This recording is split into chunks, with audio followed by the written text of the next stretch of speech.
நாம் வாசிப்போம். லூக்கா சுவிசேஷம்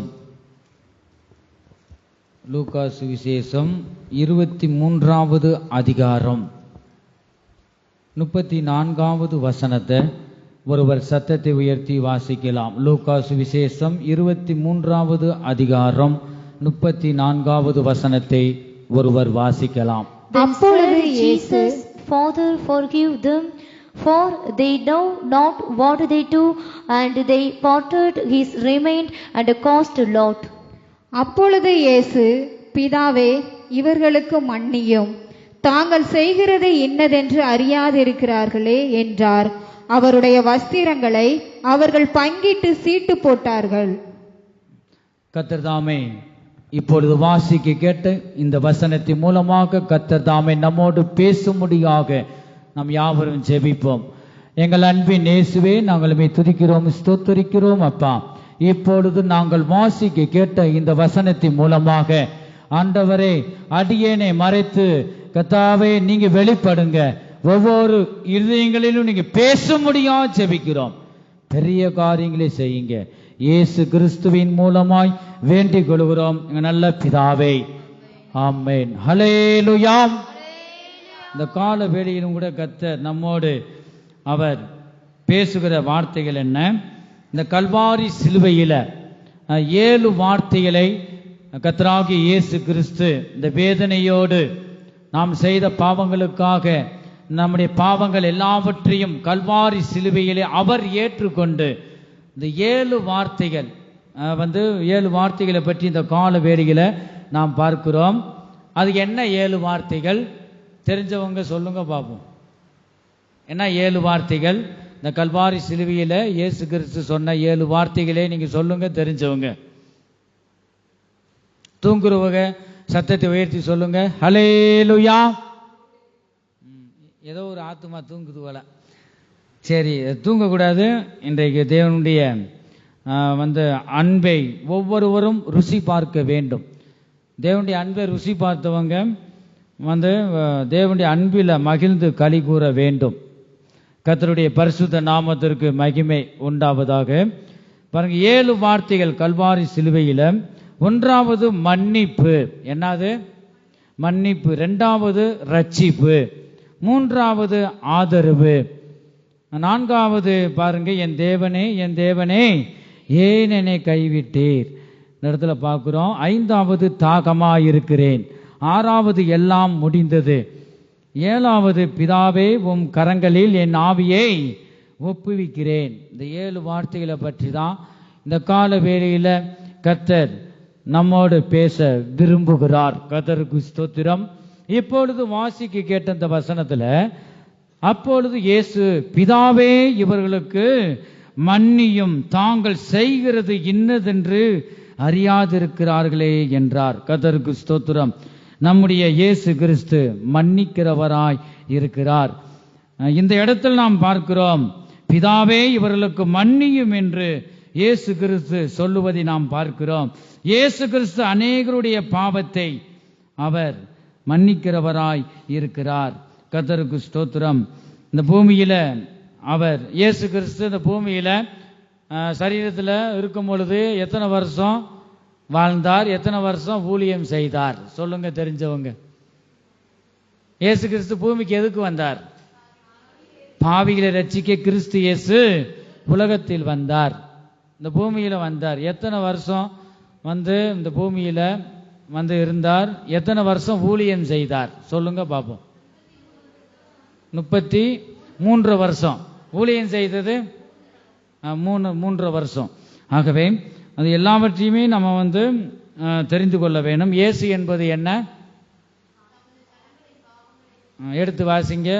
மத்தேயு சுவிசேஷம் 1வது அதிகாரம் 21வது வசனத்தை ஒருவர் வாசிப்போம். அவள் ஒரு குமாரனை பெறுவாள், அவருக்கு இயேசு என்று பெயரிடுவாயாக. ஏனெனில் அவர் தமது ஜனங்களின் பாவங்களை நீக்கி அவர்களை இரட்சிப்பான் என்றான். ஹல்லேலூயா. ஹல்லேலூயா. அப்ப இயேசு என்பது என்னதுதான்? தமது ஜனங்களின் பாவங்களை நீக்கி ரட்சிக்கிறவர். பாவிகளை ரட்சிக்கத்தான் கிறிஸ்து இயேசு இந்த உலகத்தில் வந்தார் என் ஜனமே.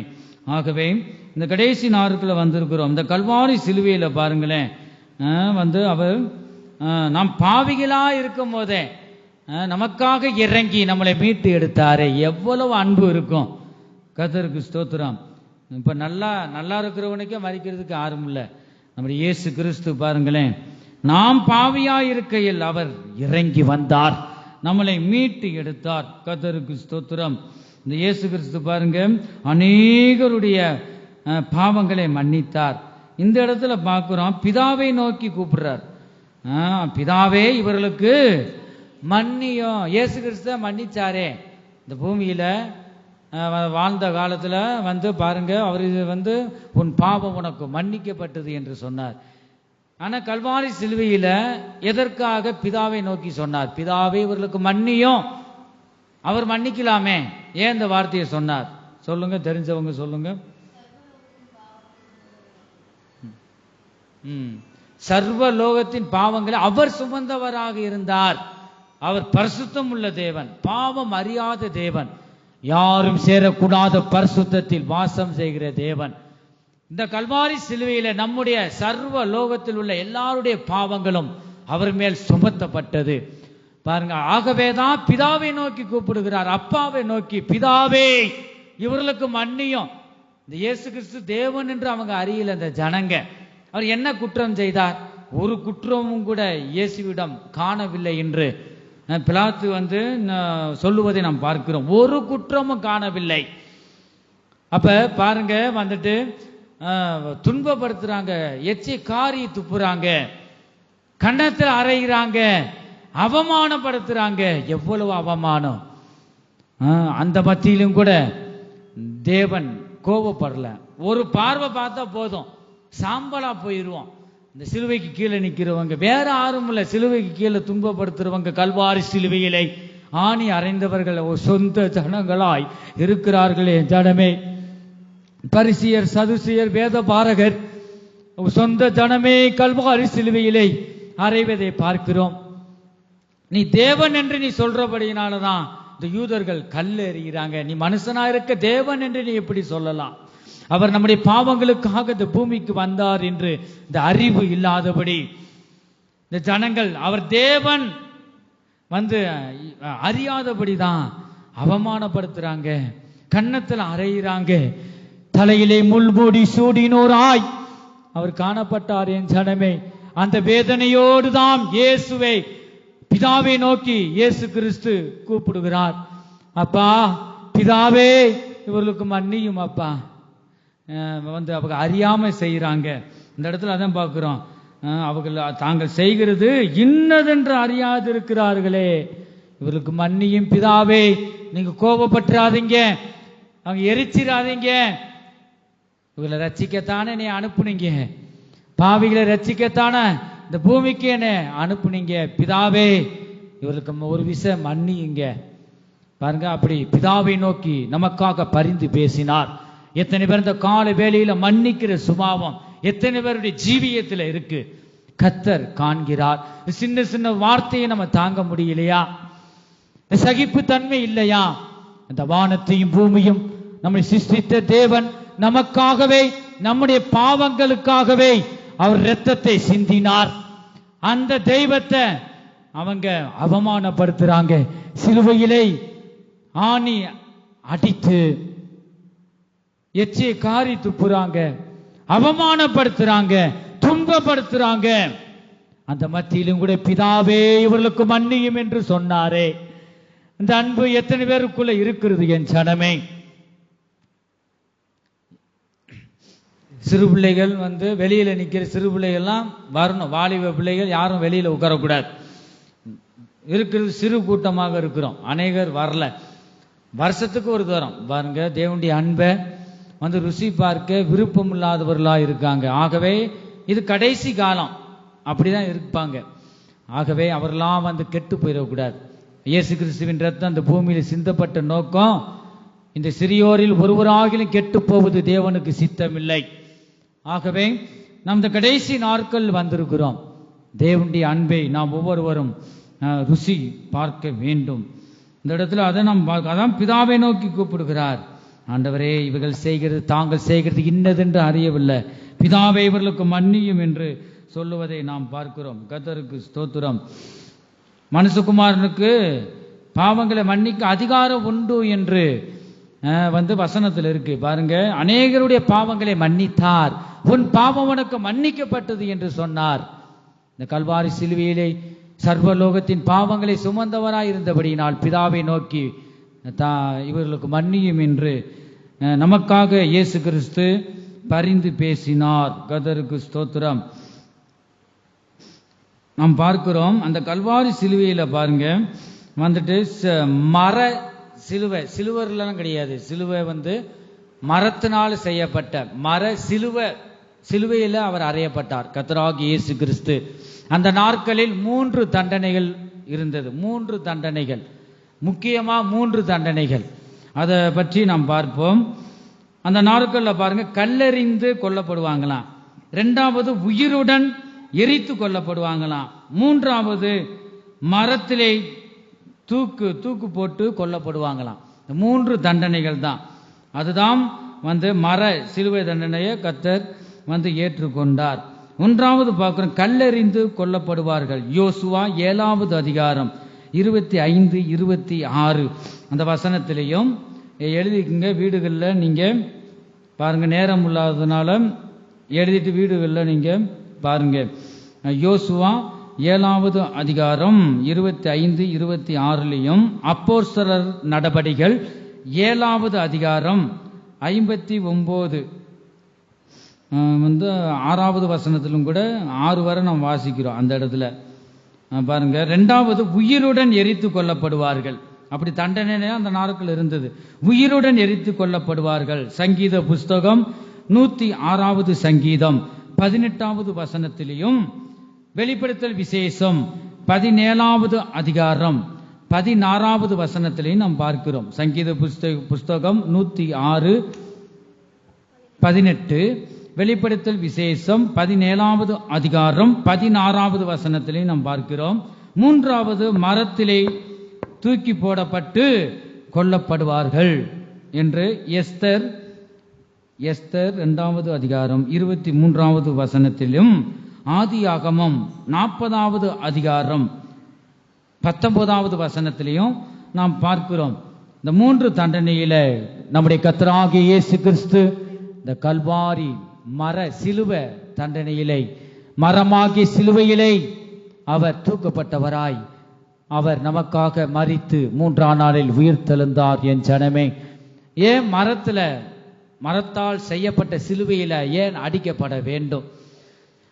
நம்மளை மனிதனை சிருஷ்டித்து ஆதாம் ஏவாள் அவங்களுக்கு தோட்டத்தை உண்டு பண்ணி, இந்த நடுவாக இருக்கிற 2 மரம் பாருங்க, இது நல்ல கனி இந்த கனியை புசிக்க வேணாம் சொன்னார். 2 கனி இல்லை, ஆண்டவர் சொன்ன புசிக்க வேண்டாம் சொன்ன அந்த கனியை மீறி புசித்தபடியினாலதான், அதே இந்த புசிக்க வேண்டாம் என்று சொன்னாங்களே பாருங்க, அந்த பாவம் செய்தாங்களே அதனாலதான் அந்த மர சிலுவையில நடுவாக இயேசு கிறிஸ்துவுக்கு வலது பக்கம் இடது பக்கமோ 2 கல்லர்கள், அவர் நடுவாக அவர் அறையப்பட்டார். இந்த ஏதேம் தோட்டத்திலும் கூட பாருங்க, இந்த தோட்டத்துக்கு நடுவாக அந்த மரத்தை நாம் காணலாம்.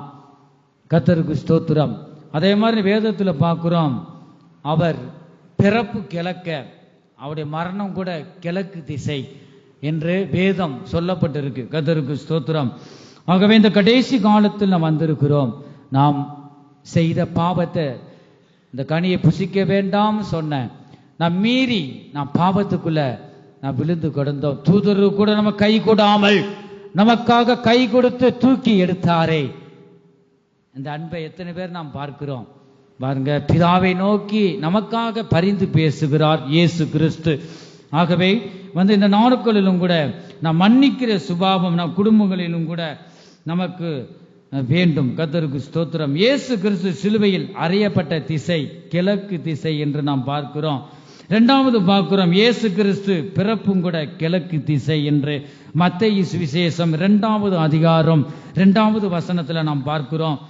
3வது பார்க்கிறோம், ஏதோம் தோட்டம் ஏதோம் தோட்டமும் கூட கிழக்கு என்று ஆதியாகமம் 2வது அதிகாரம் 8வது வசனத்துல கூட நாம் பார்க்கிறோம். இயேசு கிறிஸ்துவை நிந்தித்து பரியாசம் பண்ணின 7 கூட்டத்தார் யார் சொல்லுங்க பாப்போம். உங்களுக்கு தெரிஞ்ச கேள்வி கேட்டா தான் தூங்க மாட்டீங்க. கல்வாரி சிலுவையில அவங்க சொந்த ஜனங்க தான் 7 கூட்டத்தார் பரியாசம் பண்ணாங்க. இயேசு கிறிஸ்து கல்வாரி சிலுவையிலே அடிக்கப்பட்டவராக தொங்கப்பட்டவராக வேதனையோடு வந்து அவர் இருந்தார். அந்த வேளையிலும் கூட நிந்திச்சாங்க, பரியாசம் பண்ணினாங்க 7 கூட்டத்தார். சிலுவைக்கு கீழே 7 கூட்டத்தார் யார் சொல்லுங்க. அதான் வேதத்தை நீங்க என்ன செய்யணும், வாசிக்க வேண்டும், அது தியானிக்க வேண்டும். மனசுல தங்கலைன்னா ஒரு 5 பேர்கிட்ட ஆகிலும் நீங்க ஒரு சம்பவங்களை 5 பேர்கிட்ட நீங்க பேசணும், தியானிக்க வேணும். ஆகவே அப்படி இருந்தா தான் வந்து மனதுல என்ன செய்யும், பதியும்.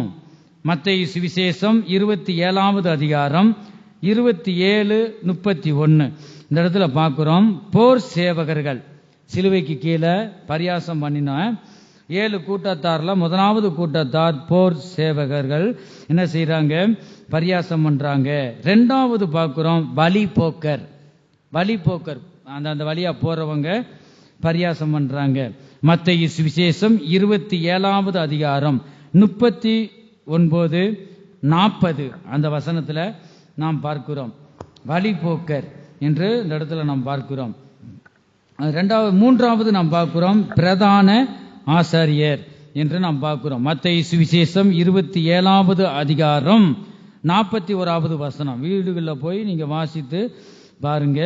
4வது கூட்டத்தார் வேத பாரகர். மத்தேயு சுவிசேஷம் 27வது அதிகாரம் 41-42 இந்த வசனத்துல நாம் பார்க்கிறோம். 5வது கூட்டத்தார் மூப்பர்கள். மூப்பர்கள் என்று பார்க்கிறோம். மத்தேயு சுவிசேஷம் 27வது அதிகாரம் 41-43 இந்த வசனத்துல நாம் பார்க்கிறோம். 6வது இடது பக்கத்தில் உள்ள கள்ளன், இந்த குற்றவாளி பரியாசம் பண்ணுகிறதை பார்க்கிறோம். மத்தேயு சுவிசேஷம் 27வது அதிகாரம் 44வது வசனத்துல நாம் பார்க்கிறோம். 7வது அங்கு நிக்கிற ஜனங்கள். இந்த 7 கூட்டத்தாரும் இந்த கர்த்தராகிய இயேசு கிறிஸ்துவை பரியாசம் பண்ணி அவமானப்படுத்துறாங்க. முள்முடி சூடினோரா இயேசு கிறிஸ்து நமக்காக தயவா இறங்கி மன்னித்தாரே, இவர்கள் தாங்கள் செய்கிறது இன்னதென்று அறியவில்லை, பிதாவே இவர்களுக்கு மன்னியும் என்று மன்னித்தாரே. எத்தனை பேர் இருதயத்தில் இந்த கால வேளையில இந்த மன்னிக்கிற சுபாவம் இருக்கிறது என் ஜனமே. கல்வாரி சிலுவையிலும் கூட அவர் சும்மா இருக்கல. அந்த இடத்துலையும் பாருங்க, ஒவ்வொரு வார்த்தைகளுக்கும் அர்த்தம் உண்டு. ஒவ்வொரு வார்த்தைகளிலும் வந்து அவர் நம்ம கற்றுக் கொடுக்கிறார். உனக்காக நான் பிதாவை நோக்கி பரிந்து பேசினேனே, உன் குடும்பத்தில் ஒருவருக்கொருவர் நீங்க சகித்து போங்கள், ஒருவருக்கொருவர் மன்னியுங்கள். அதை கற்றுக் கொடுக்கவே நாம் செய்த பாவங்களுக்காக பிதாவை நோக்கி மன்னிப்பு கேட்டார், பரிந்து பேசினார். ஆகவே நம் குடும்பத்திலேயோ நம் சொந்த பந்தத்திலேயோ மற்ற நம்ம யாரை பார்த்தாலும் அவ கெட்டு போனா நம்ம சந்தோஷப்படக்கூடாது. அவங்க ஏதாகிலும் இயேசுவை தூசித்தாலும் நாம ஒரு காலத்துல பாவத்துல கிடந்தமே, தேவன் அவ அறியல ஆண்டவரை இவர்களுக்காக மன்னியும், அவர்கள் ரட்சியும், கர்த்தாவே நீ ரட்சியும் என்று நீ பரிந்து பேச வேண்டும். கர்த்தருக்கு ஸ்தோத்திரம். நம்ம அதான் பார்க்கிறோம் இந்த இடத்துல. அந்த 7 கூட்டத்தாரும் பரியாசம் பண்ணுவதை நாம் பார்க்கிறோம். தேவன் நமக்கு மன்னித்தது போல நாமும் ஒருவருக்கொருவர் மன்னிக்க வேண்டும். கொலோசியர் 3வது அதிகாரம் 13வது வசனம் சீக்கிரம் எடுத்து வாசிங்க. கொலோசியர் 3வது அதிகாரம் 13வது வசனத்தை வாசிப்போம்.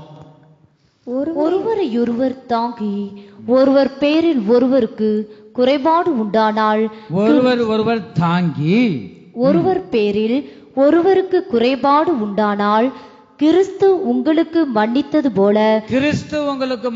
போல ஒருவருக்கொருவர் மன்னியுங்கள். ஒருவருக்கொருவர் நீங்க மன்னிக்கணும். எத்தனை பேர் நான் மன்னிக்கவே மாட்டேன்னு சொல்றவங்க சத்தத்தை உயர்த்தி சொல்லுங்க. ஹல்லேலூயா. அட பாவமே, யார் அது பாருங்க. அப்படியும் அதே நம்ம அந்த 7 கூட்டத்தார் நிக்கிறாங்க. இயேசு கிறிஸ்து கல்வாரி சிந்த அறையப்பட்டவராக வேதனையோடு இருக்காங்க. கீழே 7 கூட்டத்தார் பாருங்க, 7 கூட்டத்தாரும் ஒவ்வொரு கூட்டமும் அவமானப்படுத்துது ஆண்டவரை. ஆகவே விழிப்புள்ளவர்களாக இருக்க வேண்டும். இந்த இடத்துல அதான் பார்க்கிறோம். ஒருவருக்கொரு மன்னிக்கிறீங்களா? நான் குடும்பத்தில் கூட ஏதாவது நான் பேசிட்டா நான் மன்னிக்கிறேன். ஆண்டவர் அதைத்தான் சொல்றார்.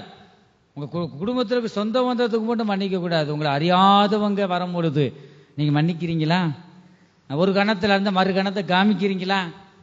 நான் இருக்கிறதுனால தான் சொல்ல முடியுது. ஆகவே வந்து பாருங்க, அப்படிப்பட்ட சகிப்பு தன்மை இருக்கா?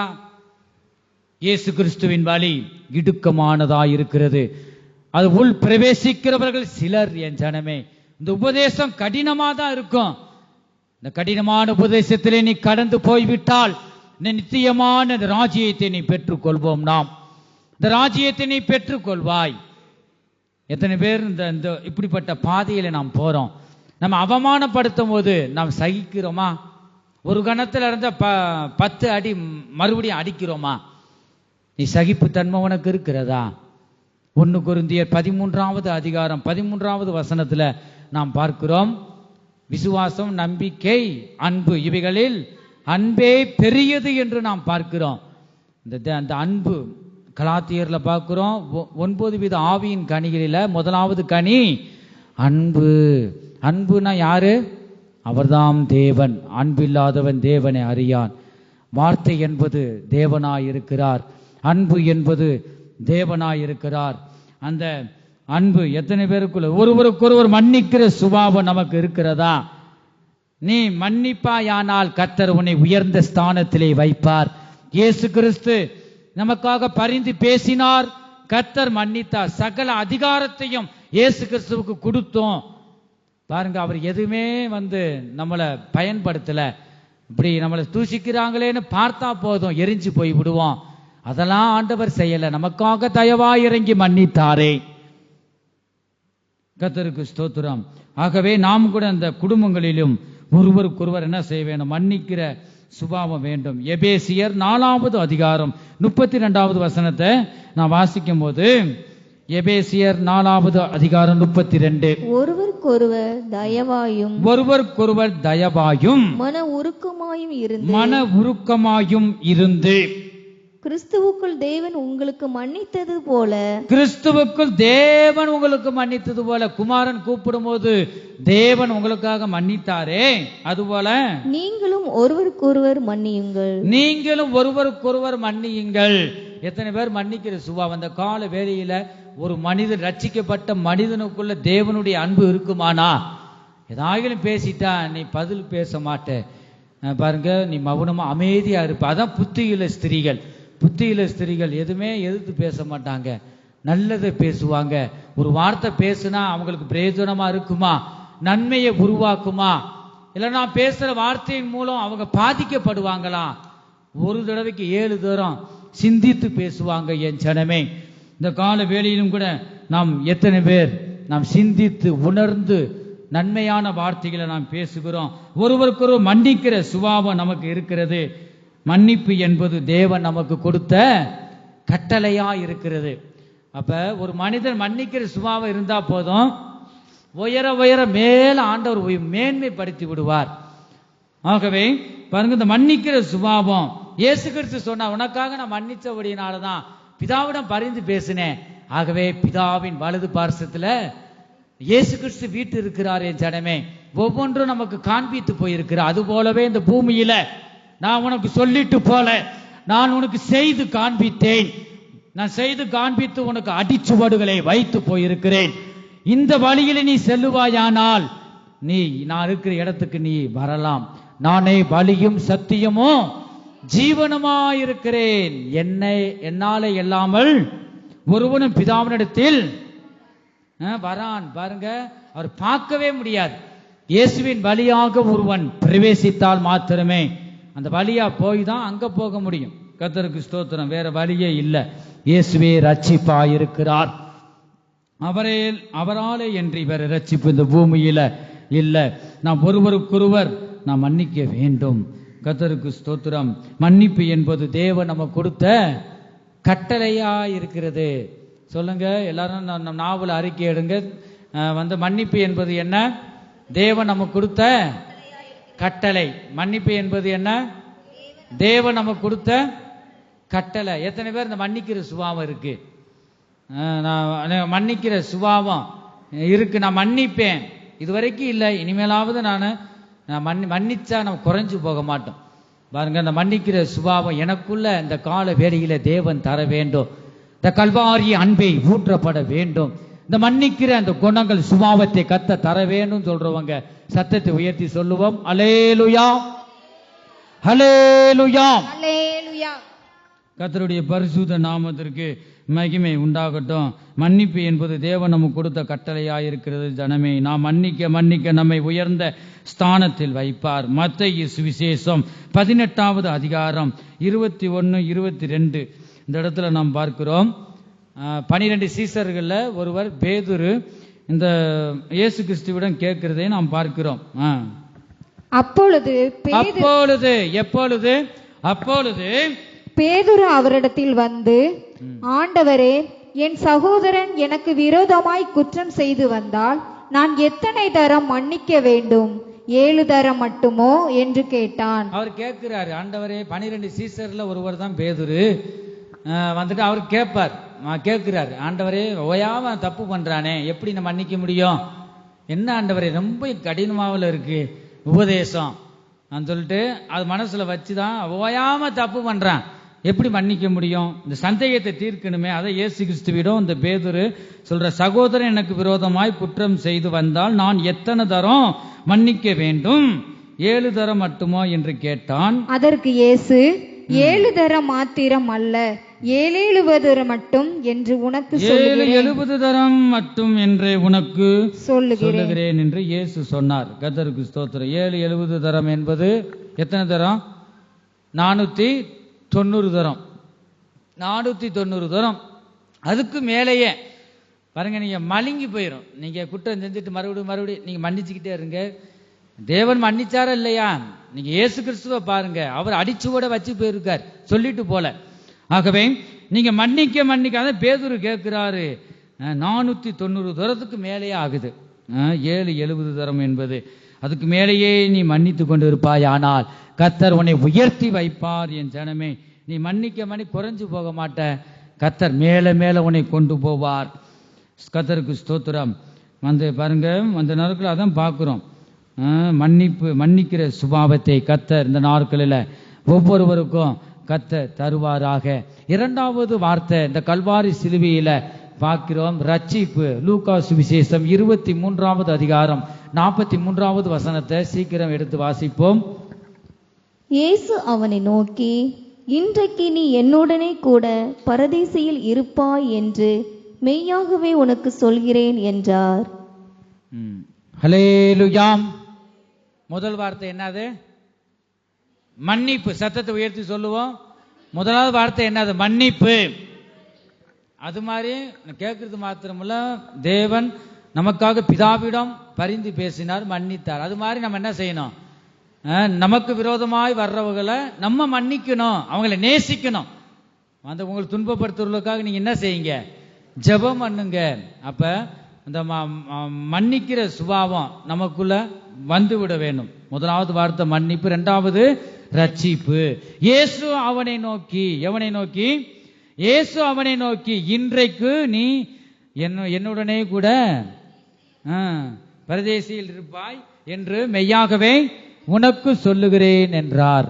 பாருங்க, அப்ப அந்த கள்ளன் வலது பக்கமும் இடது பக்கமும் 2 கள்ளன்ல குற்றவாளியில ஒருவன் கவனித்து கொண்டே இருக்கிறான். ஆமா, அவர் பரிசுத்தமுள்ள தேவனே, எத்தனோ அற்புதங்களை செய்திருக்கிறாரே, நாம அவர் ஒன்னா, அவர் பரிசுத்தமுள்ள தேவனே, நமக்கு ஊடாக அறையப்பட்டவரா இருக்கிறாரே, ஒவ்வொரு இதும் கவனித்து கொண்டே இருக்கிறான் அந்த குற்றவாளி. அதைத்தான் ஆண்டவர் சொல்றார். அது மேல உள்ள வசனத்தை நீங்க வாசித்து பார்த்தீங்கன்னா, அந்த இடத்தில் 2 குற்றவாளிகள் கூட பாருங்க, இயேசு கிறிஸ்துவின் வலது பக்கத்திலும் ஒருவன் இடது பக்கத்திலும் ஒருவனும் அறையப்பட்டு இருக்கிறார்கள். அந்த 2 குற்றவாளிகளும் ஒருவன் தான் செய்த குற்றத்தை உணர்கிறான், அறிக்கை செய்கிறான், மனம் திரும்புகிறான், இயேசுவின் இரக்கத்தை இந்த இவன் பெற்றுக்கொள்ளுகிறதை நாம் பார்க்கிறோம். கர்த்தருக்கு ஸ்தோத்திரம். இந்த குற்றவாளி என்னதான் செய்கிறான்? முதலாவது மனம் திரும்புகிறான், தேவனுக்கு பயப்படுகிறவனாய் இருந்தான். அது மேல உள்ள வசனத்துல நீங்க வாசித்தீங்கன்னா தெரியும். வாசிங்க பார்ப்போம். இயேசுவை நோக்கி, ஆண்டவரே, நீர் உம்முடைய ராஜ்யத்தில் வரும்போது. இயேசுவே, நான் எப்படி, அவனுக்கு பிள்ளைய கூட இருந்திருக்குமோ என்னதோ, மனைவி பிள்ளைகள் இருந்திருக்குமோ இன்னும் சொல்லப்படல, ஆனா இருந்திருக்கலாம். ஆனா அவன் வேதனையோடு அவனும் கூட மனம் திரும்புகிறான். இப்ப இந்த நாட்கள் இயேசு கிறிஸ்து பூமிக்கு வந்ததை, நாம் செய்த பாவங்களை உணர்ந்து இந்த பரிசுத்தமுள்ள சிந்தப்பட்ட அந்த இரத்தம் வீணாய் போகாதபடி நீ மனம் திரும்ப வேணும் தான் அந்த நோக்கத்துக்காக இரத்தத்தை சிந்தினார். நீ கெட்டு போயிடக்கூடாது என்பதற்காகவே இந்த சிலுவையில பார்க்கிறோம். அவன் தொங்கப்பட்டவனாக தான் செய்த குற்றத்தை உணர்ந்து இந்த பாவத்தை அறிக்கை செய்கிறான். அதை தன் பாவங்களை மறைக்கிறவன் வாழ்வடைய மாட்டான். அவைகளை அறிக்கை செய்து அதை விட்டு விடுகிறவனுக்கு தேவனுடைய இரக்கத்தை பெற்றுக்கொள்வான். இந்த குற்றவாளி ஒருவன் பாருங்க உணர்கிறான், என் தேவனை இயேசுவே என்னை நினைத்தருளும் என்று சொல்லுகிறான். மறுபடியும் இந்த வசனத்தை வாசிப்போம். இயேசுவை நோக்கி, ஆண்டவரே, நீர் உம்முடைய ராஜ்யத்தில் வரும்போது அடியேனை நினைத்தருளும் என்றார். இயேசுவை நோக்கி, இப்ப மூன்று ஒண்ணு போலதான் அரைஞ்சிருக்காங்க. இயேசு நடுவாக இருக்கிறார். நோக்கினா அப்படி திரும்பத்தான் வேணும். இந்த திருடன் திரும்பி கூட இருக்கிற இந்த குற்றவாளி இயேசுவை நோக்கி, இயேசுவே கடைசியா நீ சாக போறோம், இந்த நேரத்திலேயாவது மனம் திரும்பினானே. பாத்தீங்களா, அவன் ஞானஸ்தானம் எடுக்கல. அவன் ஞானஸ்தானம் எடுக்கிறதுக்கு டைம் கிடையாது. ஆனா மனம் திரும்புகிறான். அந்த திருடனை நினைச்சு அவன் ஞானஸ்தானம் எடுக்கல, நான் எடுக்க மாட்டேன், அழிஞ்சு போய் விடுவாய். ஒருபோதும் அது பிசாசு கொடுக்கிற உபதேசம். அவனுக்கு டைம் இல்லை. ஒரு நிமிஷத்துல மனம் திரும்பினான். பாருங்க, அவரால் கூடாத காரியம் ஒன்றுமே இல்லை. அவனுக்கு ஒரு இடத்தை ஆண்டவர் வைக்கிறார். கர்த்தருக்கு ஸ்தோத்திரம். என்னை நினைத்தருளும். மறுபடியும் வாசிங்க அதான் சீக்கிரம். இயேசுவை நோக்கி, ஆண்டவரே, நீர் உம்முடைய ராஜ்யத்தில் வரும்போது அடியேனை நினைத்தருளும் என்றான். அடியேனை நினைத்தருளும் அப்பா, நீ மறந்து போயிடாதுங்கய்யா, என் குற்றத்தை நான் உணர்ந்துட்டேன். பாருங்க, அந்த இடத்துல பெரிய ரட்சிப்பு உண்டாகுதுங்க. அந்த இடத்துல இயேசு கிறிஸ்து சும்மா இல்ல, அந்த மனம் திரும்புக்கு ஏற்ற கிருபையை இந்த கல்வாரி சிலுவையிலே அவர் தந்து கொண்டு இருந்தார். அங்கேயும் சும்மா இல்ல, இந்த வேதனையோடு இடது பக்கத்துல அந்த குற்றவாளி மனம் திரும்பல, இடம் கொடுக்கல, கவனிக்கல. இயேசு கிறிஸ்துவை கவனிக்கவே இல்லை. ஆனா ஒரு குற்றவாளி கவனித்தான், இயேசு செய்கையை கவனித்தான். அப்ப அவர்தான் உலகத்தில் வந்த மெய்யான இரட்சகர், அவர்தான் மெய்யான தேவன் என்று அறிந்து கொண்டான். ஆகவே தான் அந்த இடத்துல மனம் திரும்புகிறான். இரண்டாவது, தேவனுக்கு பயப்படுகிறவனாயிருந்தான் அந்த குற்றவாளி. தான் செய்த குற்றத்தை உணர்ந்தான். மூன்றாவது, நான்காவது, இயேசு கிறிஸ்துவுக்கு ஒரு ராஜ்யம் உண்டு என்று விசுவாசித்தான். ஆகவேதான் சொல்றான், அப்படி ராஜ்யத்தில் நீ வரும்போது என்னை நினைத்தருளுவீராக, நீ மறந்துடாதீங்க, கொஞ்சம் நீ நினைச்சுக்குங்க. பாருங்க, அதனாலதான் ராஜ்யத்துல அப்ப அந்த வார்த்தை அவனுக்கு வருது பாருங்க, குற்றவாளிங்க. அப்ப இந்த இடத்துல அதான் பாக்குறோம், இயேசு கிறிஸ்துவுக்கு ஒரு ராஜ்யம், அசையாத ஒரு ராஜ்யம் உண்டு. அங்க நீ வரும்போது என்னை கொஞ்சம் நினைச்சுக்குங்கப்பா. பாருங்க, அவன் 4 விதத்தில் நாம் பார்த்தோம். ஒன்று, மனம் திரும்புகிறான். இரண்டாவது, தேவனுக்கு பயப்படுகிறவனாய் இருந்தான். மூன்றாவது, தான் செய்த குற்றத்தை உணர்ந்தான். நான்காவது, இயேசு கிறிஸ்துவுக்கு ஒரு ராஜ்யம் உண்டு என்று விசுவாசித்தான், நம்பினான். அவ்வளவுதான். பாருங்க, கர்த்தருக்கு ஸ்தோத்திரம். இந்த கடைசி நேரத்திலும் கூட அவன் ரட்சிக்கப்பட்டான். ரட்சிப்பு யாருடைய கரங்கள்ல இருக்கு? ரட்சிப்பு கர்த்தருடையது. ஆகவே இந்த கல்வாரி சிலுவையிலும் கூட நம்ம நினைக்கிறோம், என்னால முடியல, காலு வலிக்குது, தலை வலிக்குது சொல்றோம். இந்த இயேசு கிறிஸ்து எவ்வளவு வேதனை இருக்கும், அந்த வேதனையோடு தான் சொல்றாரு ஆண்டவர். கர்த்தர் சொல்றாரு, அந்த இடத்துல பெரிய ரட்சிப்பு உண்டாகுது. கர்த்தருக்கு ஸ்தோத்திரம். நாமும் கூட தேவனுக்கு பயந்து நாம் செய்த குற்றங்களை உணர்ந்து அதை அறிக்கை செய்யும் போது தேவனுடைய இரக்கத்தை நாம் பெற்றுக்கொள்வோம். கர்த்தருக்கு ஸ்தோத்திரம். அப்ப அதே மாதிரி நாம் பெற்ற ரட்சிப்பை மற்றவர்களுக்கு நீங்க சொல்லணும். எத்தனை பேர் சொல்லியிருக்கீங்க? நீங்க பெற்ற ரட்சிப்பை மற்றவர்களுக்கு சொல்லணுங்க. நாம் ஜீவன் சரீரத்தில் இருக்கும் வர தேவனை நாம் மகிமைப்படுத்த வேண்டும். கர்த்தருக்கு ஸ்தோத்திரம். மூன்றாவது பார்க்கிறோம் ஆதரவு. எத்தனை பேர் நாம் ஆதரவு கொடுக்கிறோம், ஆதரவான வார்த்தைகளை பேசுகிறோம். இந்த கல்வாரி சிலுவையிலும் கூட இந்த இயேசு கிறிஸ்து பாருங்க, அவரை கர்த்தரை நம்பி இருந்த ஜனங்களுக்கு ஆதரவாய் இருந்தார் என்று நாம் பார்க்கிறோம். வாசிக்கிறோம் யோவான் சுவிசேஷம், யோவானுக்கு எழுதின சுவிசேஷம் 19வது அதிகாரம் 26, 27 இந்த வசனத்தை ஒருவர் வாசிப்போம். அப்பொழுது இயேசு தம்முடைய தாயையும் அருகே நின்ற தமக்கு அன்பாயிருந்த சீசனையும் கண்டு தம்முடைய தாயை நோக்கி, ஸ்திரீயே, அதே உன் மகன் என்றார். பின்பு அந்த சீசனை நோக்கி, அதோ உன் தாய் என்றார். அந்நேரம் முதல் அந்த சீசன் அவளை தன்னிடமாய் ஏற்றுக்கொண்டான். போதும். அப்ப பாருங்க, இந்த இடத்துல நாம் பார்க்கிறோம், அப்பொழுது இயேசு தம்முடைய தாயையும் அருகே நின்ற தமக்கு அன்பாயிருந்த சீசனை கண்டு தம்முடைய தாயை நோக்கி, ஸ்திரியே, அதோ உன் மகன். பின்பு அந்த சீசனை நோக்கி, அதோ உன் தாய் என்றார். கர்த்தருக்கு ஸ்தோத்திரம். அன்பாயிருந்த சீசன் யார்? பேர் சொல்லுங்க. யோவான். அப்ப ஆண்டவர் அறிமுகப்படுத்துறார். நம்ம ஒரு சிலரை பார்த்துருக்கோம், ஐயோ எனக்கு பிறகு நீ பார்த்துக்கப்பா, அனாதையா விட்டுறாத, நீ பார்த்துக்க, அறிமுகப்படுத்துவோம். ஆனா இயேசு கிறிஸ்து கூட பெத்த தாயை கைவிடல. இந்த பூமியில பாருங்க அறிமுகப்படுத்துகிறார். நாம் எத்தனை பேர் நாம் மற்றவர்களுக்கு ஆதரவு கொடுக்கிறோம், ஆதரிக்கிறோம். நம்ம பெத்த தாயவே எத்தனை பேர் தள்ளி விடுறாங்க, அனாத ஆசிரமத்தில் சேர்க்கிறாங்க. கொடுமையான காரியமா இருக்கு. இது கடைசி காலமா இருக்கு. நாம் ஆதரவு தர வேண்டும் என் ஜனமே. அநேகருடைய தாய் தகப்பனுடைய பாருங்க அந்த சேர்க்கிறத பார்க்கிறோம். பிள்ளைகளுடைய அன்பு கிடைக்கல. ஆனா இயேசு அப்படி அல்ல. அந்த கல்வாரி சிலுவையிலே வேதனையோடு அவர் அறிமுகப்படுத்துகிறார்.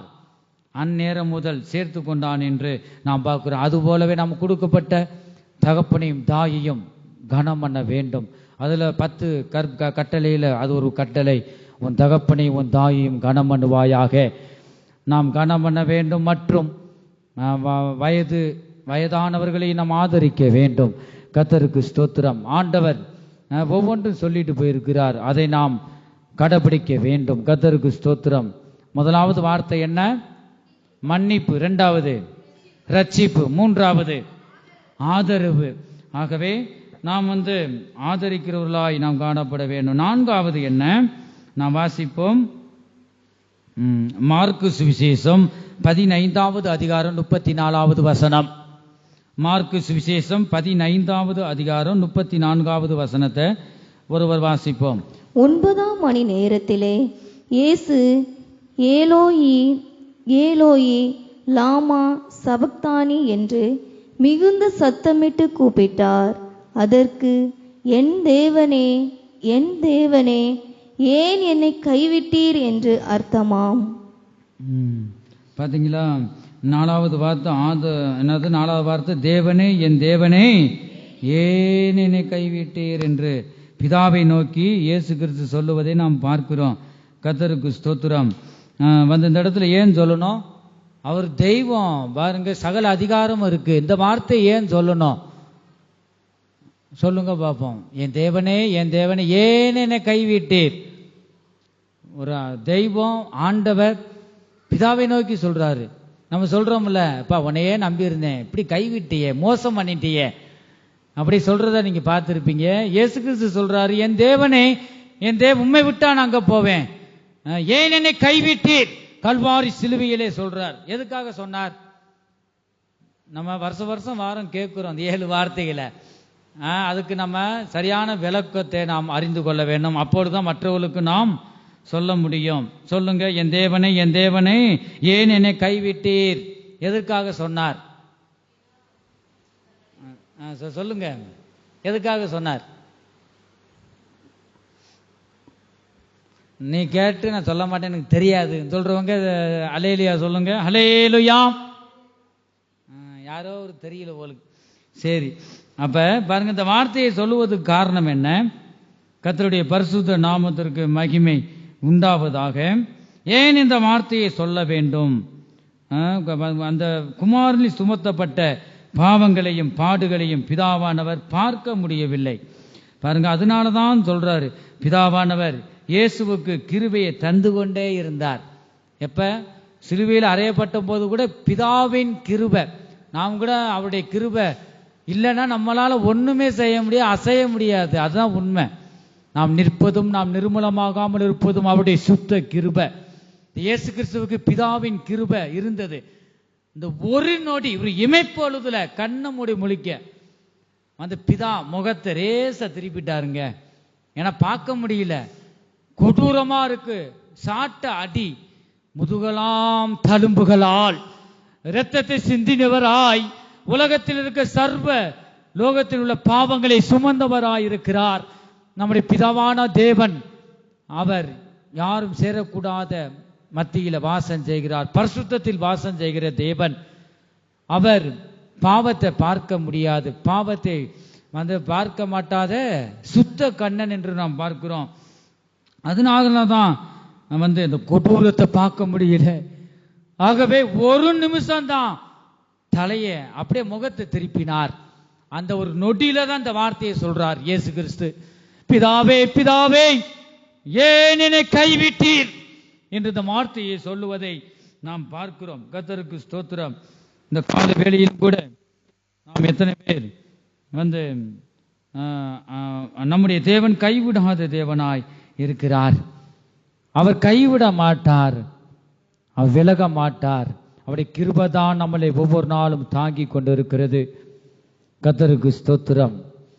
அவர் இந்த இடத்துல வாசிக்கிறோம், ஏன் அந்த வார்த்தையை சொன்னார் என்று.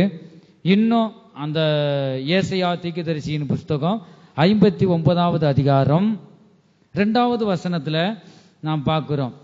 அது வாசித்தீங்கன்னா நான் விளக்கமாக புரிந்து கொள்ளலாம்.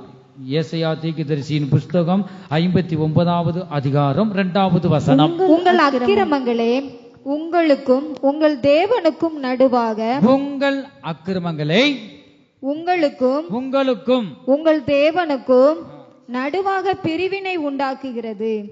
உங்கள் பாவங்களும் அவர் உங்களுக்கு செவி கூடாதபடிக்கு அவருடைய முகத்தை உங்களுக்கு மறைக்கிறது. இந்த பாவத்தை பார்க்க மாட்டா சுத்த கண்ணன். பாவம் அறியாதது, இந்த பாவத்தை பார்க்க முடியாது. நம்முடைய தேவன் பரிசுத்தம் உள்ள தேவன். ஒரு மனிதனை ஆசீர்வதிக்கணும்னா நம்ம ஆவி ஆத்மா சரீரத்தில் இருக்கிற எல்லா பாவங்களையும் நம்ம சுத்திகரிக்கணும், அறிக்கை செய்யணும். அறிக்கை செய்து இந்த இருள் வெளியில அறிக்கை செய்யும் போதுதான் இயேசு கிறிஸ்துவின் ரத்தம் நம்மளை சுத்திகரித்து இந்த இருதயத்திலேயே வர முடியும். அவர் பாவத்தோடு இருந்தா வர முடியாது. தன் பாவங்களை அறிக்கை செய்யணும். நம்முடைய பாவங்களை அறிக்கை செய்து அதை விட்டுவிடும் போது இயேசு கிறிஸ்துவின் ரத்தம் சகல பாவங்களை நீக்கி நம்மை சுத்திகரிப்பதற்காக நீதியும் உண்மையுள்ளதாகவே இருக்கிறது. கர்த்தருக்கு ஸ்தோத்திரம். இந்த இடத்துல அதை நம்ம பார்க்கிறோம். கர்த்தருடைய பரிசுத்த நாமத்திற்கு மகிமை உண்டாகட்டும். அப்படியே முகத்தை மறைக்குது என்று நாம் பார்க்கிறோம். இந்த இடத்துல வசனத்துல உங்கள் அக்கிரமங்கள் பாவங்கள் தான் அவருடைய முகத்தை உங்களுக்கு மறைக்கிறது என்று கூட நாம் வாசிக்கிறோம். கர்த்தருக்கு ஸ்தோத்திரம். 5வது பார்க்கிறோம், ஆத்துமா தாகம் என்று இந்த இடத்துல பார்க்கிறோம். 5வது வார்த்தை யோவான் சுவிசேஷம் 19வது அதிகாரம் 28வது வசனம். அங்கங்கு எழுந்து போக வேண்டாம், ஆண்டவருடைய வார்த்தைகளை கவனமாக நாம் கவனிப்போம். அதன் பின்பு எல்லாம் முடிந்தது என்று இயேசு அறிந்து வேத வாக்கியம் நிறைவேறத்தக்கதாக தாகமாயிருக்கிறேன் என்றார். இந்த இடத்துல பாருங்க, இயேசு கிறிஸ்து சிலுவையில் தொங்கிக் கொண்டு இருக்கும் போதும் கூட தாகமாயிருக்கிறேன் அப்படித்தானே வாசித்தோம். வாசிங்க. அதன் பின்பு எல்லாம் முடிந்தது என்று இயேசு அறிந்து வேத வாக்கியம் நிறைவேறத்தக்கதாக தாகமாயிருக்கிறேன் என்றார். தாகம், அது ஆத்மா தாகங்க. அவருக்குள்ள ஆத்மா தாகத்தை நாம் பார்க்கிறோம். அதே இந்த இடத்துல பார்க்கிறோம். எத்தனை பேருக்கு ஆத்மா தாகம் இருக்கு? பசி அந்த தாகம் இருக்கு, தண்ணி குடிக்கலன்னா அந்த தாகம் இருக்கு, எத்தனையோ தாகம் இருக்கு. ஆத்மா தாகம் இருக்கா? எனக்குள்ள ஆத்மா தாகம் இருக்கு சொல்றவங்க சத்தத்தை உயர்த்தி சொல்லுங்க. ஹல்லேலூயா. ஒரு சிலராக இருக்கிறாங்க. ஆத்மா தாகம், ஆண்டவர் வரும்போது வேற எதையுமே கேட்க மாட்டார். எத்தனை பேர் நம்ம ஆத்மா ஆதாயம் பண்ணியிருக்கிறோம். ஆத்மாவை ஆதாயப்படுத்திக் கொள்ளுகிறவன் ஞானம் உள்ளவன் என்று நீதிமொழிகளில் வாசிக்கிறோம். ஆத்மா ஆதாயப்படுத்திக் கொள்ளுகிறவன். அப்ப இந்த இடத்துல தாகம் அதுதான். கர்த்தருக்கு ஸ்தோத்திரம். யோவான் சுவிசேஷத்தை கூட நம்ம பார்க்கிறோம். சமரியா ஸ்திரியை நோக்கி கூட ஒரு பார்க்கிறோம். இதுதான் என்னுடைய போஜனமா இருக்கிறது என்று சொல்றார். பாருங்க, அதுதான் ஆத்மா தாகம் வேணுங்க. கர்த்தருக்கு ஸ்தோத்திரம். நாம் எந்தெந்த தாகத்தோடு இந்த தேவ சமூகத்தில் நாம் இருக்கிறோம்? ஆத்மா தாகம் இருக்கிறதா? இந்த பூமிக்கு வந்த நோக்கமே கெட்டு போனதை ரட்சிக்கவே பிதாவாகிய தேவன் அவருடைய ஒரே குமாரனாகிய இயேசு கிறிஸ்துவை இந்த பூமிக்கு அனுப்பினார். அவர் அனுப்பின காரியம் முடிந்து விட்டது. பாருங்க, இந்த இடத்துல 5வது வார்த்தை சொல்லும் போது அப்படிதான் நாம் பார்க்கிறோம். கர்த்தருக்கு ஸ்தோத்திரம். இந்த இடத்துல கூட நாம் பார்க்கிறோம், தாகமா இருக்கிறேன் என்று இயேசு சொல்றார். அவருக்கு சரீரத்தில் இரத்தம் பாருங்க சிந்தி கொண்டு இருக்கிறது. பல வேதனைகள், பாடுகள். இது ஒரு பக்கம் இருந்தாலும் கர்த்தருக்கு ஸ்தோத்திரம், தாகமா இருக்கிறேன் என்று முக்கியம் அவர் சொல்லுவதை பார்க்கிறோம். ஆத்மா தாகத்தை குறித்தே அவர் சொல்லுகிறார். நம்முடைய மீட்பு நிறைவேற வேண்டும் என்று சொல்லுகிறார். இந்த கடைசி காலத்தில் நாம் ஒவ்வொருவரும் ஆத்மா தாகம் உடையவர்களாய் இருந்து ஆத்மா ஆதாயம் செய்ய வேண்டும் என் ஜனமே. நீதிமொழிகள் 11வது அதிகாரம் 30வது வசனத்துல நீதிமான்களுடைய பலன் ஜீவ விருட்சம், ஆத்துமாக்களை ஆதாயப்படுத்திக் கொள்கிறவன் ஞானம் உள்ளவன் என்று வாசிக்கிறோம். நமக்கு ஒவ்வொருவரும் ஆத்ம ஆதாயம் இந்த கடைசி காலத்தில் நாம் ஆத்ம ஆதாயம் செய்ய வேண்டியது மிக மிக அவசியமாகவே இருக்கிறது. கர்த்தருக்கு ஸ்தோத்திரம். 6வது முடிந்தது. நான் வாசிப்போம். யோவான் சுவிசேஷம் 19வது அதிகாரம் 30வது வசனம். யோவான் சுவிசேஷம் 19வது அதிகாரம் 30வது வசனத்தை நாம் வாசிப்போம். இயேசு காடியை வாங்கின பின்பு முடிந்தது என்று சொல்லி தலையை சாய்த்து ஆவியை ஒப்பு கொடுத்தார். பாருங்க, இந்த இடத்துல இப்பொழுதும் கூட எல்லா பாடுகளும் முடிந்தது என்று இயேசு கிறிஸ்து சொல்லுவதை நாம் பார்க்கிறோம். என் ஜனமே, கர்த்தருடைய பரிசுத்த நாமத்திற்கு மகிமை உண்டாகட்டும். இந்த கசப்பான இந்த காடியின் தண்ணீரை குடித்த போதும் கூட பாருங்க குடிக்க முடியல. ஆனா அந்த வேளையிலும் கூட அவர் சொல்றாரு, சொல்லி தலையை சாய்த்து ஆவியை ஒப்பு கொடுத்தார் என்று நாம் பார்க்கிறோம். கர்த்தருக்கு ஸ்தோத்திரம். நாம் இந்த ஜீவன் இந்த சரீரத்துல இருக்கும் வரை இயேசுவுக்காக நான் ஜீவிப்பேன், அவருடைய நாமத்தை உயர்த்துவேன். எனது பூமியில கொண்டு வந்த ஒரு நோக்கம் உண்டு, என்னை ரட்சித்தது ஒரு நோக்கம் உண்டு. அந்த திட்டங்கள் நிறைவேறுபட இயேசுவுக்காக நான் ஜீவிப்பேன். என்ன வந்தாலும் சரி. இந்த வைராக்கியம் நமக்கு இருக்கிறதா என் ஜனமே? இயேசு கிறிஸ்து அவர் சொல்லிட்டு போல செய்து காண்பித்தார்.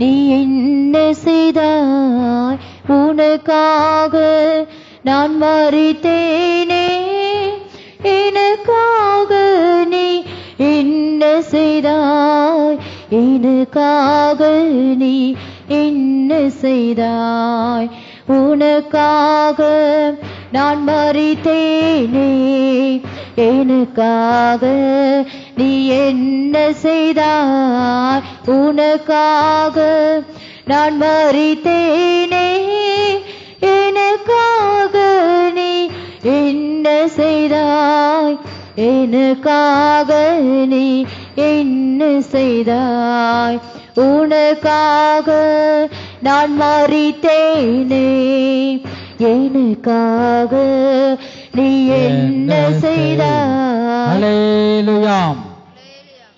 முதலாவது வார்த்தை என்ன? மன்னிப்பு.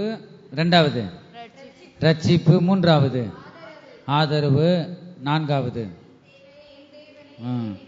5வது வார்த்தை 6வது முடிந்தது. 7வது, பிதாவே உம்முடைய கைகளில் என் ஆவியை ஒப்புவிக்கிறேன். லூக்கா சுவிசேஷம் 23வது அதிகாரம் 46வது வசனத்தை வாசிப்போம். இயேசு பிதாவே உம்முடைய கைகளில் என் ஆவியை பிதாவே உம்முடைய கைகளில் என் ஆவியை ஒப்புவிக்கிறேன் என்று மகா சத்தமாய் கூப்பிட்டு சொன்னார். கர்த்தருக்கு ஸ்தோத்திரம். இப்படி சொல்லி ஜீவனை விட்டார்.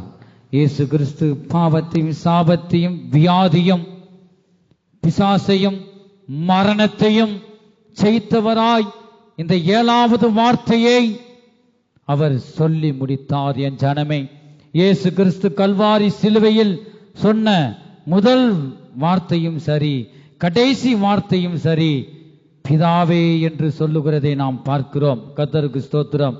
பிதாவே, தாங்கள் செய்கிறது என்னதென்று இவர்களுக்கு மன்னியும் என்று சொன்னார் முதலாவது வார்த்தை. ஆனா இந்த 7வது வார்த்தையும் கூட அதுதான் சொல்லுகிறார், பிதாவே என்று அவர் சொல்லுகிறார்.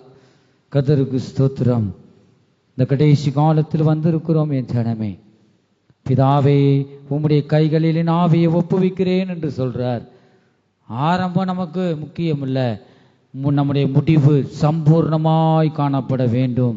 கர்த்தருக்கு ஸ்தோத்திரம்.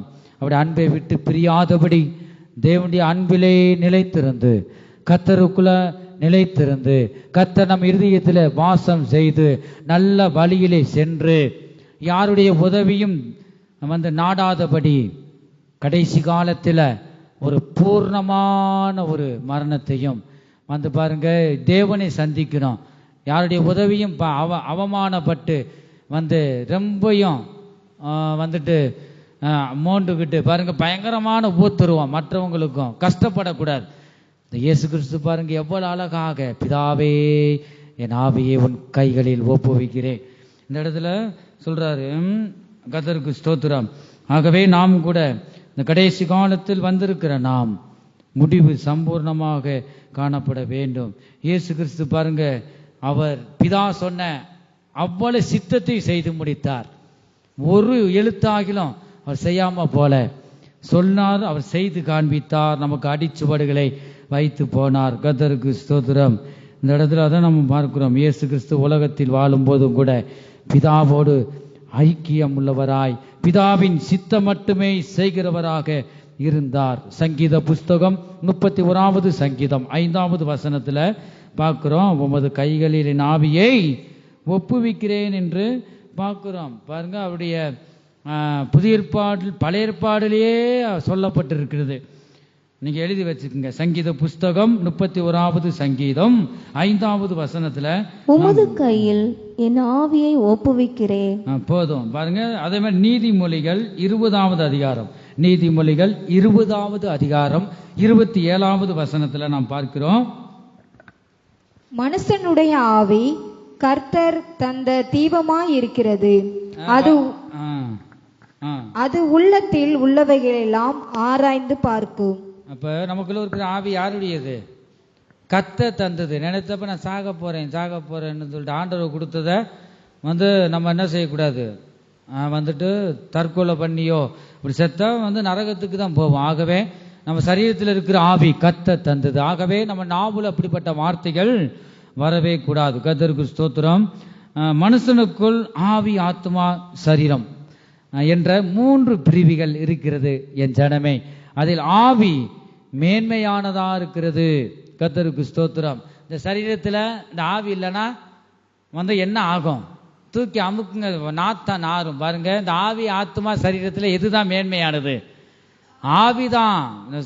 இந்த சரீரத்தை உண்டு பண்ணி ஆவி ஆத்மாவை இந்த சரீரத்தில் வைத்திருக்கிறார். ஆகவே இந்த சரீரம் கூட ஒரு நாள் எழும்பும். கிறிஸ்துவுக்குள் மரித்தவர்கள் முதலாவது எழுந்திருப்பார்கள். அவர் முதலாவது முறையாக பாவிகளை ரட்சிக்க கிறிஸ்து இயேசு உலகத்தில் வந்தார். இரத்தத்தை சிந்தினார். அவர் இரத்தத்தின் மூலமாக நம்மளை மீட்டு எடுத்தார். வானத்துக்கு எடுத்துக்கொள்ளப்பட்டார். பிதாவின் வலது பார்சத்தில் இருக்கிறார். ஆனா மறுபடியும் வருவேன்னு சொல்றார். கைவேலை இல்லாத நித்திய வீடு பரலோகத்தில் இருக்கு. நம்ம இருக்கிற கைவேலை மனுஷனால் செய்யப்பட்ட, வெயிலுக்கும் மழைக்கும் நினையாதபடி இருக்கிறதுக்கு நம்ம கைகளால் கட்டப்பட்ட வீடு இது. ஆனா பரலோக ராஜ்யத்துல நம்ம பூமியில எப்படி ஜீவிக்கிறோமோ, எப்படி ஆத்ம ஆதாயம் செய்கிறோமோ, நற்கிரியை செய்கிறோமோ, அதை வைத்து பரலோக ராஜ்யத்துல கை வேலை இல்லாத அசையாத ராஜ்யம், அந்த வீடு பரலோகத்துல கட்டப்படும் என்று யோவான் சுவிசேஷத்துல நாம் பார்க்கிறோம். உங்களுக்காக ஒரு ஸ்தலத்தை ஆயத்தம் பண்ண போகிறேன், ஆயத்தம் பண்ணின பின்பு நான் வருவேன் என்று சொன்னார். மறுபடியும் இந்த பூமிக்கு வரமாட்டார். முதலாவது வந்துட்டார், இரண்டாவது முறையாக மத்திய ஆகாயத்தில் வெளிப்படுவார். நீங்க வேதத்தை முழுமையாக நீங்க வாசித்து பார்க்கணும். அந்த மத்திய ஆகாயத்தில் அவர் வெளிப்படுவார். இந்த பூமியில கேட்க போகிற சத்தம் கடைசி சத்தம், எக்கால சத்தம். இந்த எக்கால சத்தம் ஆயத்தமாய் இருக்கிறவருடைய செவிகளில கேட்கப்படும். அப்ப மத்திய ஆகாயத்தில் வெளிப்படுவார். நாம் தான் எதிர்கொண்டு போகணும். இப்ப நம்ம பறக்க முடியாது பாருங்க. கிறிஸ்துவுக்குள் மரித்தவர்கள் முதலாவது சந்திப்பாங்க. நாம் உயிரோடு இருக்கும் நாமும் இமைப்பொழுதலை ஒரு நிமிஷத்திலே அவரை நோக்கி நாம் பார்ப்போம். பாருங்க, அந்த ராஜ்யத்துல இந்த மத்திய ஆகாயத்தில் இருக்கிற அந்த தேவனை எதிர்கொண்டு போவாங்க. அதுக்கு மறுரூபத்தின் சரீரம் நமக்கு தேவையா இருக்கிறது. அப்ப இந்த பூமியிலேயே நாம் பரலோகமாக உருவாக்கப்படணும். அன்பிலும் விசுவாசத்திலும் நம்ம ஒவ்வொரு நாளும் வளர வேண்டும். கர்த்தருக்கு ஸ்தோத்திரம். இந்த வசனத்தில் அதை நாம் பார்க்கிறோம். ஆகவே இந்த கால வேளையில் வந்திருக்கிற ஒவ்வொருவரும் இந்த 7 வார்த்தையிலும் இந்த கல்வாரி சிலுவையிலே அவர் சொல்லப்பட்டதை பேசினதை நாம் கேட்டோம். கர்த்தருக்கு ஸ்தோத்திரம். பிரசங்கி 8வது அதிகாரம் 8வது வசனத்திலும் கூட வாசிக்கிறோம். பிரசங்கி 12வது அதிகாரத்தை வாசிங்க. 12:7. இவ்விதமாய் மண்ணானது தான் முன்னிருந்த பூமிக்கு திரும்பி ஆவி தன்னை தந்த தேவனிடத்திற்கு மறுபடியும் போகத்தக்கதற்கு முன்னும் அவரை உன் வாலிப பிரயத்திலே நினை. ஆண்டவரை நாம் நினைக்கணும். அந்த சரீரத்துல அந்த ஆவி இருக்கிற வர வாலிபனை கர்த்தரை சிருஷ்டிகரை நீ நினைக்க வேண்டும். சரீரத்தில் இந்த ஆவி ஆத்மா சரீரத்தை சிருஷ்டித்த உன்னை பாதுகாக்கும் தேவனை இந்த கடைசி காலத்தில் நினைக்க வேண்டும். கர்த்தருக்கு ஸ்தோத்திரம். பிரசங்கி 8வது அதிகாரம் 8வது வசனத்துல பார்க்கிறோம். ஆவியை விடாததற்கு ஆவியின் மேல் ஒரு மனுஷனுக்கும் அதிகாரம் இல்லை. ஒரு மனுஷனுக்கும் அதிகாரம் இல்லை. மரண நாளின் மேலும் அவனுக்கு அதிகாரம் இல்லை. அந்த போருக்கு நீக்கி போவதும் இல்லை. துன்மார்க்கரை துன்மார்க்கம் விடுவிக்கவும் மாட்டாது. போதும் பாருங்க, பார்க்கிறோம். கர்த்தர் நமக்கு தந்த ஆவியை அணைக்காமல், ஆவியை அணைத்து போடாதீர்களும் கூட ஒரு வசனம் இருக்கு. அப்ப கர்த்தர் நமக்கு தந்த ஆவியை அணைக்காமல் தேவனிடம் ஒப்படைப்பதை வெற்றியுள்ள வாழ்க்கையாய் இருக்கிறது என் ஜனமே. கர்த்தருக்கு ஸ்தோத்திரம். எபிரேயருக்கு எழுதின வாசிக்கிறோம். எபிரேயர் 9வது அதிகாரம் 27-28 பார்க்கிறோம். அன்றியும் ஒரே தரம் மரிப்பதும் பின்பு நியாயத்தீர்ப்படைவதும் மனுஷருக்கு நியமிக்கப்பட்டிருக்கிறபடியே கிறிஸ்துவும் அநேகருடைய பாவங்களை சுமந்து தீர்க்கும்படிக்கு ஒரே தரம் பலியிடப்பட்டு தமக்காக காத்து கொண்டிருக்கிறவர்களுக்கு ரட்சிப்பை அருளும்படி 2ஆம் தரம் பாவம் இல்லாமல் தரிசனமாவார். 2வது முறையாக பாவம் இல்லாமல் தரிசனமாவார். அந்த நாள் சீக்கிரம் வந்து விட்டது என் ஜனமே, இனி காலம் இல்லை. இந்த இடத்துல அதை நாம் பார்க்கிறோம். காத்திருக்கிறவர்கள் என்று வாசிக்கிறோம். கர்த்தருடைய வருகைக்காய் காத்திருக்கிறவர்கள் பரிசுத்தம் உள்ள ஜனங்களை சேர்க்க முடியாக முதலாவது முறையாக பாவிகளை ரட்சிக்க வந்து விட்டார். அவர் இரத்தத்தை சிந்தி விட்டார்.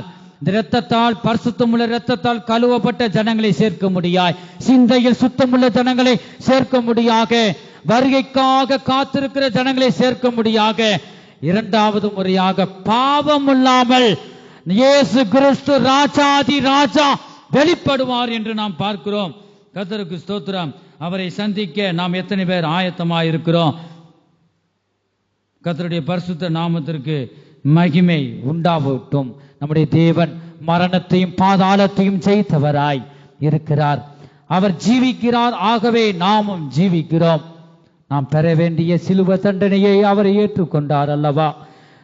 மரண சிலுவை தண்டனை மிக கொடூரமானது என் ஜனமே. சிலுவையின் மரணம், பயங்கரமான வேதனைகள், சோர்வுகள், மூச்சு திணறுகள், இரத்தம் ஓட்டமும் பாதிக்கப்படுகிறது. இந்த கொடூரமான வேலையிலும் கூட நமக்காக பிதாவிடம் பரிந்து பேசுகிறார். நம்ம எல்லாரும் நாம் எழுந்து நிற்போமா? இந்த வேளையில கர்த்தருக்கு நம்மை ஒப்பு கொடுப்போமா? இயேசுவே, அப்பா, எனக்காக நீ மரித்தீங்க, இரத்தத்தை சிந்தினீங்க. ஆண்டவர் இந்த வேளையில் சொல்லுகிறார், நான் உனக்காக மரித்தேன், நீர் எனக்காக என்ன செய்தாய்? நம்மளால அவருக்கு என்னதான் செய்ய முடியும்? நாம் பெற்ற ரட்சிப்பை மற்றவர்களுக்கு சொல்லுவதை விட வேற எதையும் முடியாது. ஒரு பாவி இந்த பூமியில மனம் திரும்புவது பரலோகமே சந்தோஷப்படும். ஜனமே, நீ பெற்ற ரட்சிப்பை நிச்சயமாகவே நீ சொல்ல வேண்டும். அப்படி சொல்லாமல் போனால் இந்த வரிக்கு நிச்சயமாக நீ போக முடியாது என்று வேதம் சொல்லுகிறது. ஹல்லேலூயா. இந்த கால வேளையிலும் கூட அவரை நோக்கி நீ பார்ப்பாயா? அவர் வல்லமையுள்ள தேவனாக இருக்கிறார். இந்த கல்வாரி சிலுவையிலே வேதனையோடு தொங்கப்பட்டவராய் இந்த 7 வார்த்தைகளும் அவர் பேசுகிறதை நாம் இப்பொழுது நாம் கேட்டோம். எல்லாரும் கண்களை மூடி ஆவியானவருக்கு நம்மை ஒப்பு கொடுப்போம். ஹல்லேலூயா. அவர் வரும்போது பரிசுத்தம் உள்ள மணவாட்டியாய் மணவாளனை சந்திக்க நாம் ஆயத்தப்படுவோமாக. இனி காலம் இல்லை, இனி காலம் செல்லாது. வேதத்தில் உள்ள சொல்லப்பட்ட அத்தனை வார்த்தைகளும் நிறைவேறிக் கொண்டிருக்கிறது என் ஜனமே. ஹல்லேலூயா. யுத்தங்களும் சண்டைகளும் அது வரும். ஆனால் நீங்க கலங்க வேண்டாம், பயப்பட வேண்டாம் என்று சொன்னார். யுத்தங்களை பார்ப்பீங்க, நீ கலங்க வேண்டாம் என்று சொன்னார் என் ஜனமே. கர்த்தர் எத்தனை பேருடைய இருதயத்தில் இருக்கிறார்? தேவனுடைய அன்பு நம் இருதயத்தில் இருக்கா? உலகத்தில் உள்ளவனில் நம்மில் இருக்கிறவர் பெரியவர். ஒவ்வொருவரும் நீங்க ஒப்பு கொடுங்க. ஆவியானவரே, நீ சீர்படுத்துங்கப்பா, நீ ஸ்திரப்படுத்துங்க ஆவியானவரே. ஹல்லேலூயா, ஹல்லேலூயா, ஹல்லேலூயா. ஆமென், ஆமென், ஆமென், ஆமென். ஓ ஷிகட கதுடப கதுடா. ஹல்லேலூயா. ஆவியானவரே, ஒப்பு கொடுப்போம். பிதாவை இவர்களுக்கு மன்னியும் என்று சொன்னாரே. நான் எத்தனை பேர் நாம் மற்றவர்களை மன்னிக்கிறேன்? நம் குடும்பத்தில் இருக்கிற ஒவ்வொருவருக்கு ஒருவர் மன்னிக்கிற சுபாவம் நமக்கு இருக்கிறதா? ஹல்லேலூயா. ஆண்டவரே, ஷகட கதுடப கதுடா. ஆமென். ஹல்லேலூயா.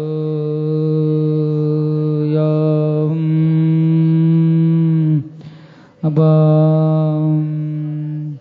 இயேசு கிறிஸ்துவின் அன்பு என்றும் மாறாதது. என் இயேசு கிறிஸ்துவின் மாறா கிருபை என்றும் குறையாதது. என் இயேசு கிறிஸ்துவின் மாறா கிருபை என்றும் குறையாதது. இயேசு கிறிஸ்துவின் அன்பு பாவி என்றுன்னை அவர் தள்ளவே மாட்டார். அவளாய் உன்னை இயேசு அழைக்கிறாரே. பாவி என்றுன்னை அவர் தள்ளவே மாட்டார். அவளாய் உன்னை இயேசு அழைக்கிறாரே. தயங்கிடாதே, தாவி ஓடி வா, தந்தை இயேசுவின் சொந்தம் கொள்ளவா. தயங்கிடாதே, தாவி ஓடி வா, தந்தை இயேசுவின் சொந்தம் கொள்ளவா. தந்தை இயேசுவின் சொந்தம் கொள்ளவா. தந்தை இயேசுவின் சொந்தம் கொள்ளவா. இயேசு கிறிஸ்துவின் அன்பு. ஹல்லேலூயா. கர்த்தர் தாமே ஆரம்பம் முதல் முடிவு வரை ஒவ்வொரு பகுதியிலும் கர்த்தர் நடத்தி தந்த கிருபைகளுக்காக நாம் கரங்களை தட்டி கர்த்தரை ஸ்தோத்தரிப்போம். ஸ்தோத்திரம் ஸ்தோத்திரம் ஸ்தோத்திரம் ஸ்தோத்திரம் ஸ்தோத்திரம் ஸ்தோத்திரம் ஸ்தோத்திரம் ஸ்தோத்திரம் ஸ்தோத்திரம் ஸ்தோத்திரம் ஸ்தோத்திரம் ஸ்தோத்திரம் ஸ்தோத்திரம் ஸ்தோத்திரம். எல்லாம் துதி கனம் மகிமையும் பிதா குமாரன் பரிசுத்த ஆவியானவருக்கே கொடுத்து கர்த்தரை ஸ்தோத்தரிப்போம். ஸ்தோத்திரம் ஸ்தோத்திரம் ஸ்தோத்திரம் ஸ்தோத்திரம். எங்கள் அன்பின் இயேசுவே, நாங்கள் துதிக்கிறோம் ஸ்தோத்தரிக்கிறோம். அப்பா கர்த்தாவே, ஆரம்பம் முதல் முடிவு வரை ஒவ்வொரு பகுதியிலும் கர்த்தாவே ஆண்டவரே ஸ்தோத்திரம். ஐயா ஆண்டவர், இந்த பரிசுத்த ஆராதனையை நீங்க ஆசீர்வதித்தபடியால் ஸ்தோத்திரம். கர்த்தாவே, கலந்து கொண்ட ஒவ்வொருவரோடும் நீங்க பேசினீங்க, நீர் எங்களோடு பேசினீங்க. கல்வாரி சிலுவையிலே ஆண்டவர் இந்த 7 வார்த்தைகளும் கர்த்தாவே ஆண்டவரே ஸ்தோத்திரம். 7 வார்த்தைகள் அநேக சத்தியங்கள் உண்டு ஆண்டவரே. நீர் எங்களோடு பேசி நம்முடைய ஜீவனுள்ள வார்த்தைகளுக்காய் ஸ்தோத்திரம். நம்முடைய வார்த்தையை கேட்ட ஒவ்வொருவரையும் நீ ரட்சிப்பீராக. ஒவ்வொருவரையும் வசனத்தை கேட்ட ஒவ்வொரு இருதயத்திலும் உடைய கிருபையும் ஆண்ட நன்மையும் தந்து வழி நடத்துங்க. இங்க வந்திருக்கிற ஒவ்வொருவரையும் ஆசீர்வதியுங்க. வராமல் இருக்கிற ஒவ்வொருவரையும் நீங்க ஆசீர்வதியுங்க. உலகம் முழுவதும் நடக்கப்படுகிற கர்த்தாவே ஆண்டவரே, பரிசுத்த ஆராதனையே ஆண்டவரே ஸ்தோத்திரம். கர்த்தாவே, கல்வாரியின் பாடுகளை கேட்கிற ஒவ்வொருவரையும் நீ ரட்சிப்பீராக. தொடர்ந்து கர்த்தாவே, இங்க வந்திருக்கிற ஒவ்வொரு மேலும் பாதுகாப்பு இருக்கட்டும். தொடர்ந்து நீங்க ஒவ்வொரு மேலும் வைத்திருக்க திட்டங்களை ஆண்டவரே நீங்க நிறைவேற்றுங்க. ஆண்டவரே, திட்டங்கள் வெளிப்படுவதாக. தொடர்ந்து நீ வரும்போது சந்திக்க ஒவ்வொருவரையும் ஆயத்தப்படுத்துங்க. ஒவ்வொரு மேலும் பாதுகாப்பு இருக்கட்டும். இயேசு கிறிஸ்துவின் மூலமாய் வேண்டிக் கொள்கிறோம் எங்க நல்ல பிதாவே, ஆமீன். தொடர்ந்து நாம் சொல்லுவோம், என் ஆத்துமாவே கர்த்தரை ஸ்தோத்தரி, என் முழு உள்ளமே அவருடைய பரிசுத்த நாமத்தை ஸ்தோத்தரி. செய்த சகல உபகாரங்களையும் மறவாதே. ஆமென். கர்த்தராகிய இயேசு கிறிஸ்துவுடைய கிருபையும் தேவனுடைய அன்பும் பரிசுத்த ஆவியினுடைய ஐக்கியமும் அவருடைய பாதுகாவலும் நம்ம அனைவருடன் கூட என்றென்றைக்கும் சதா காலங்களிலும் இருப்பதாக. ஆமென். ஹல்லேலூயா.